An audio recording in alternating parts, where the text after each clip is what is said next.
जय हिंद दोस्तों, आज हम लोग क्लास 10वां का त्रिकोणमिति का जितना भी फार्मूला है उसको थोड़ा देख लेंगे, यानी उसके बारे में जान लेंगे। ठीक है, अगर आप लोगों को फार्मूला याद नहीं है तो ये मेरा पूरा क्लास ज़रा ध्यान से देखिएगा।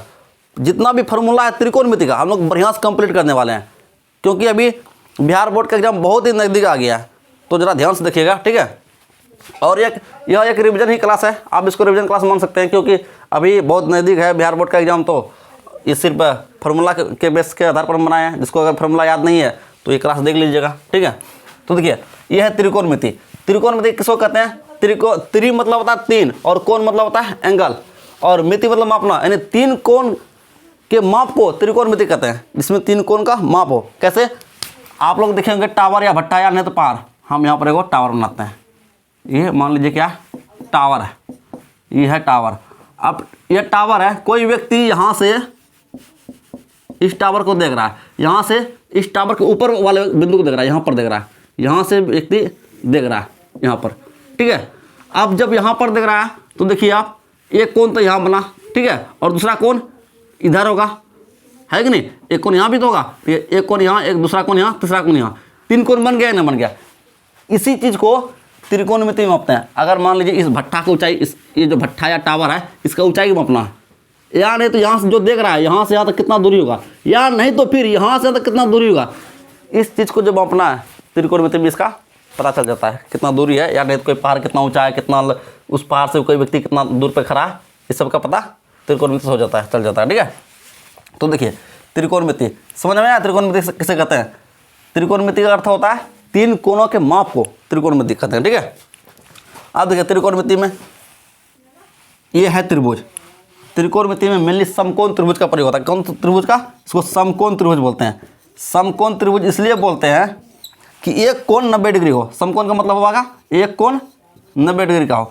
तो देखिए ये है समकोण का चिन्ह। यहाँ पर ये कोण क्या है? 90 डिग्री का है। 90 डिग्री मतलब क्या? जो धरती के सीधे में खड़ा रहता है, धरती के अगर सीधा में कोई खड़ा है तो 90 डिग्री में रहता है। ठीक है, देखिए ये लगभग आपको सीधा नजर आता होगा। ये कोण क्या है? लगभग सीधा, तो ये है 90 डिग्री। ठीक है, ये क्या हो गया समकोण। क्या जो 90 डिग्री कोण था उसको समकोण कहते हैं। ये समकोण त्रिभुज है। अगर समकोण त्रिभुज में मान लीजिए ये कोई ऊंचाई है, और ये आधार है, और ये कर्ण है। ठीक है, कैसे भी ये मान लीजिए ये है ना टावर है, एक प्रकार कोई अगर टावर है, या इसको आप मीनार समझ लीजिए या पहाड़ समझ लीजिए, जो समझना समझिए। ठीक है, ये अगर पहाड़ है मान लीजिए, इसका कुछ ना कुछ ऊंचाई होगा, कुछ ना कुछ ऊंचाई तो होगा ना। इसको जो ऊंचाई होगा इसको बोलते हैं लंब।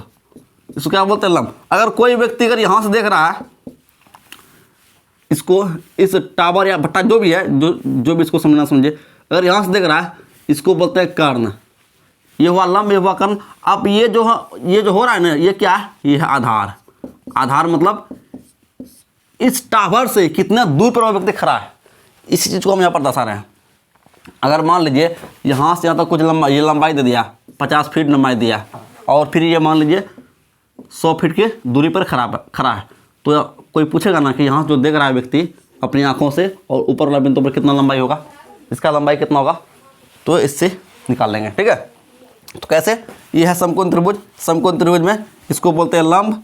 लंब को परपेंडिकुलर यानी तो P लिखते हैं। ठीक है, और कर्ण को H लिखते हैं, हाइपोटेनस, और आधार को बेस लिखते हैं B।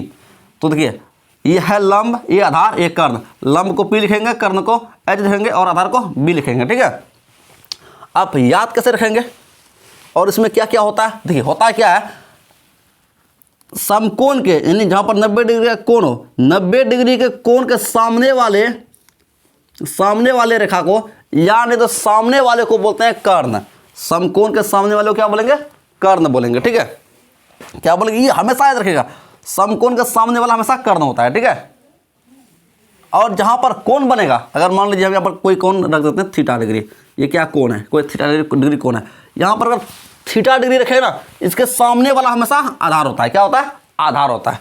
इसका सामने वाला आधार होगा। अगर मान लीजिए इसी थीटा को हम यहाँ कर दे, तो यहाँ कर देंगे तो क्या होगा? तो काम इसका सामने कदर होगा, इधर ना होगा, तो आधार इधर हो जाएगा। यहाँ से अगर देखेंगे ना थीटा डिग्री का, यहाँ पर रख कर देखेंगे तो आधार यहाँ होगा। इसके बारे में थोड़ा आगे और चर्चा करेंगे। ठीक है, तो अब देखिए इसमें अब पाइथागोरस काम आएगा। कैसे काम आएगा? अगर मान लीजिए कोई लंब दे दिया और कर्ण आधार दे दिया, कर्ण नहीं दिया, कर्ण निकालना है। लंब दिया आधार दिया मगर कर्ण नहीं दिया तो कैसे निकालेंगे? कैसे निकालेंगे? देखिए कर्ण का स्क्वायर होगा पहले और फिर इसका स्क्वायर और ये दोनों को जोड़ दीजिए स्क्वायर करके, लंब का स्क्वायर और आधार का स्क्वायर करके इसका स्क्वायर में जोड़ दीजिए। बात समझ में नहीं आया? लंब का स्क्वायर और आधार का स्क्वायर को योग इसके स्क्वायर के बराबर का होता है।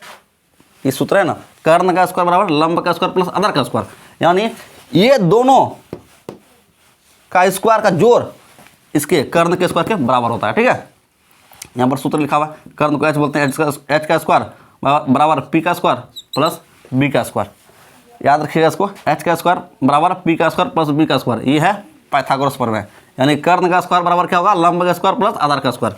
यहाँ से आप समझ सकते हैं कि यह है कर्ण, अगर लंबाई निकालना है तो ये दोनों को स्क्वायर का योग होता है। ठीक है, आप देखिए त्रिकोणमिति में 6 sine cos tan cosec sec cot इसके द्वारा मान निकाला जाता है। ठीक है, तो कैसे इसका मान निकालेंगे और कैसे याद रखेंगे?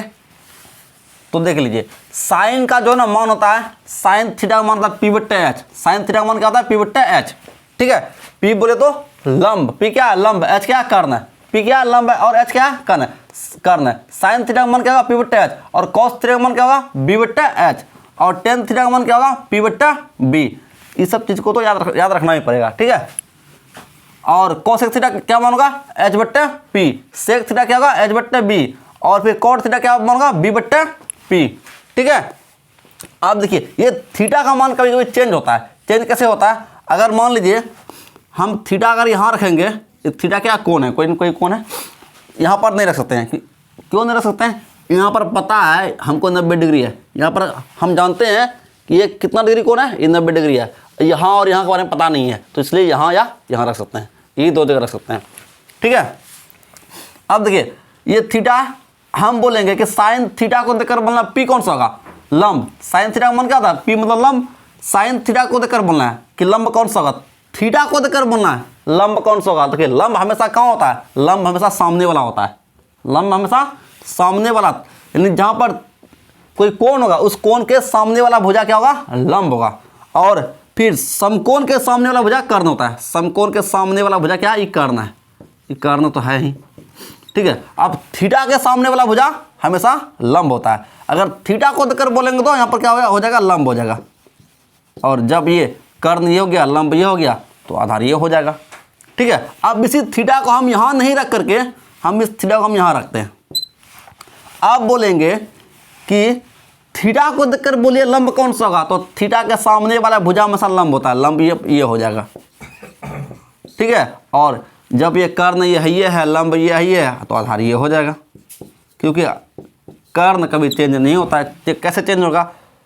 समकोण के सामने वाला भुजा कर्ण कहलाता है। कभी चेंज होगा तो कभी चेंज नहीं होगा। अब देखिए, आप कोई बोलेगा क्या? कोस थीटा को देखकर बोलना है, थीटा को देखकर बोलना है बेस, यानी बी कौन सा, यानी बेस मतलब आधार कौन सा होगा? कौन सा आधार होगा? थीटा को देखकर बोलना आधार कौन सा होगा? सामने वाला भुजा में लंब होता है और आधार ये हो जाएगा।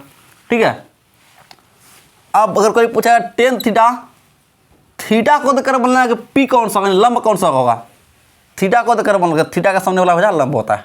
ठीक है, अगर आप लंब को अगर यहाँ थीटा को यहाँ रखिएगा तो लंब कौन सा होगा? लंब ये हो जाएगा और आधार ये कर्ण हो जाएगा। तो ये सब चीज़ को याद रख लीजिएगा। साइन थीटा का मान होता है पी बट्टे एच, कॉस थीटा का मान बी बट्टे एच, टेन थीटा का मान पी बट्टे बी, कोसेक थीटा का एच बट्टे पी, सेक थीटा का एच बट्टे बी, और फिर कॉट थीटा का बी बट्टे पी। पाइथागोरस। ठीक है, तो पाइथागोरस प्रमेय क्या है? देखिए पाइथागोरस प्रमेय का सूत्र है, फॉर्मूला है, कर्ण का स्क्वायर बराबर लंब का स्क्वायर प्लस आधार का स्क्वायर। यानी इसका स्क्वायर और लंब का स्क्वायर और आधार का स्क्वायर को दोनों को जोड़ देंगे, इसको और इसको जोड़ देंगे। कैसे? स्क्वायर करके अगर जोड़ देंगे, यानी इसका स्क्वायर और इसका स्क्वायर जोड़ देंगे, इसके बराबर का होगा।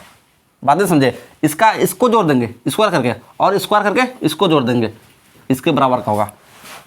इसका स्क्वायर जो ना किसके बराबर होगा? कर्ण का स्क्वायर किसके बराबर होगा? लंब और आधार के स्क्वायर के योग के बराबर, जोड़ के बराबर होगा।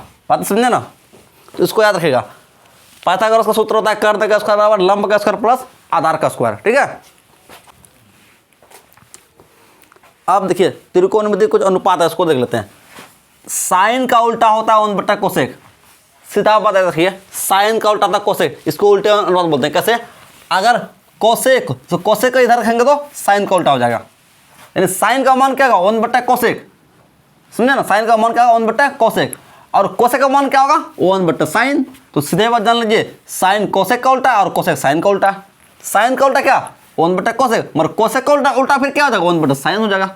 सीधे याद रख सकते हैं ना कि साइन उल्टा उल्टा क्या होगा 1 बटा कोसेक, साइन का उल्टा कोसेक और कोसेक का उल्टा साइन। उसी प्रकार टेन का उल्टा कोट, कोट का उल्टा टेन। देखिए टेन का उल्टा 1 बटा कोट और कोट का उल्टा कोट थीटा उल्टा 1 बटा टेन, है कि नहीं? अब यहाँ पर देखिए कोस थीटा का उल्टा क्या होगा 1 बटा सेक, और फिर सेक का उल्टा 1 बटा कोस। सेक का उल्टा होगा कोस, कोस का उल्टा सेक, सीधे बात। और टेन का उल्टा कोट, कोट का उल्टा टेन। ठीक है, इसका बहुत बड़ा प्रयोग है। इस सब फार्मूला को ध्यान से देख लीजिएगा और याद कर लीजिएगा, बहुत ही कम में आने वाला चीज है। ठीक है, त्रिकोणमिति का पूरक कोण, यह क्या है? त्रिकोणमिति का पूरक कोण। पूरक का मतलब होता है योग, जोड़, यानी दो कोणों को मिलाकर अगर 90 डिग्री हो गया तो उसको बोलते हैं पूरक कोण। ठीक है, तो देखिए अब पहला सूत्र है क्या? साइन 90 माइनस थीटा बराबर क्या होगा cos theta. Sine 90 minus theta बराबर क्या होगा कॉस थीटा, और फिर वही कॉस 90 माइनस थीटा बराबर होगा साइन थीटा। एक को याद रखना है, दो को नहीं। साइन 90 माइनस थीटा क्या होगा कॉस थीटा, कॉस थीटा हो जाएगा साइन 90 माइनस थीटा, और फिर cos 90 minus theta sine theta के बराबर होगा। उसमें क्या दिक्कत है? एक ही को याद रखिएगा। ठीक है, अब देखिए कोसेक 90 माइनस थीटा क्या होगा sec theta, cosec 90 minus theta sec theta, तो सेक 90 माइनस थीटा क्या होगा कोसेक थीटा। ठीक है, अब टेन 90 माइनस थीटा क्या होगा cot theta, tan 90 minus theta क्या होगा कॉट थीटा, तो कॉट 90 माइनस थीटा क्या होगा वही tan theta. Cot 90 minus theta देखिए टेन थीटा है कि नहीं है? इस तरह से याद रख लीजिएगा इसको। ठीक है, साइन 90 माइनस थीटा क्या होगा साइन 90 डिग्री माइनस थीटा होगा कॉस थीटा, तो कॉस 90 डिग्री माइनस थीटा क्या होगा साइन थीटा होगा। जिस तरह से tan 90 minus theta cot theta होगा, मगर कॉट 90 माइनस थीटा क्या होगा टेन थीटा होगा, उसका उल्टा होता है। ठीक है, अब देखिए साइन स्क्वायर प्लस कॉस उसका थीटा बराबर होगा क्या 1, साइन स्क्वायर प्लस कॉस उसका थीटा क्या होगा 1, 1 प्लस टेन स्क्वायर थीटा बराबर क्या होगा सेक स्क्वायर थीटा। इसका बहुत बड़ा प्रयोग है। प्रयोग कहाँ पर इसका प्रयोग होता है? 8.4 जो चैप्टर है ना आप लोग का, 8.4 चैप्टर है, उसमें sine square plus cos square theta बराबर 1, 1 प्लस टेन स्क्वायर थीटा बराबर क्या होगा सेक स्क्वायर थीटा, और टेन थीटा बराबर क्या होता है साइन बटा कोस। टेन थीटा का मान क्या होता है साइन बटा कोस, और कॉट थीटा का मान क्या होगा कॉस बटा साइन, कॉट थीटा का मान क्या होगा कॉस बटा साइन। टेन थीटा का मान होगा क्या साइन बटा कोस, और कॉट थीटा का मान क्या होगा कॉस बटा साइन। ठीक है,